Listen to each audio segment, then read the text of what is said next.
unreasonable hospitality have as much relevance to real estate agents and insurance brokers, even government agencies, as they do for people who work in restaurants and hotels.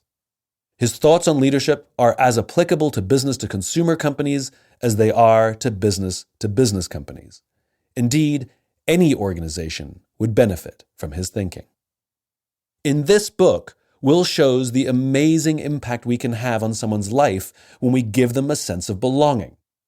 And, as important, how inspiring it is to work together to give people that feeling. And that's an idea worth sharing. Be unreasonable and inspire on. Chapter 1. Welcome to the Hospitality Economy. At home, we were on top of the world. Our restaurant, 11 Madison Park, had recently received 4 stars from the New York Times and a couple of James Beard Awards, too. But when my chef partner Daniel Hume and I arrived at the cocktail reception the night before the awards for the 2010 World's 50 Best Restaurants, we understood. This was a whole different ballgame. Imagine every famous chef and restaurateur you've ever heard of milling around, drinking champagne and catching up with friends. And not one of them was talking to us. I'd never felt so much like a freshman at a new high school trying to figure out where to sit in the cafeteria. Not even when I was a freshman. It was a huge honor to be invited. The 50 Best Awards had begun in 2002, but they'd become immediately meaningful in the industry. First of all, they were decided by a jury of 1,000 well-regarded experts from around the world. And nobody had ever considered before how the best restaurants on the planet ranked against one another. By doing so, the awards gave these restaurants a push to become even better when they might have been content to rest on their laurels. The award ceremony itself was held at London's Guildhall. So regal and imposing it might as well have been a palace.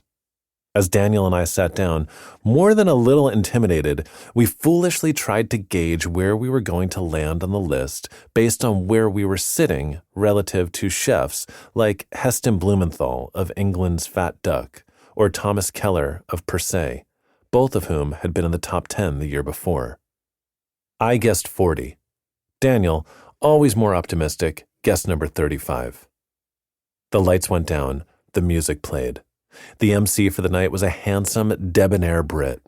And while I'm sure there were all the usual formalities and introductions and thank you for comings before the bomb dropped, in my memory, there was little preamble before the man said, "To kick it off, coming in at number 50, a new entry from New York City, 11 Madison Park."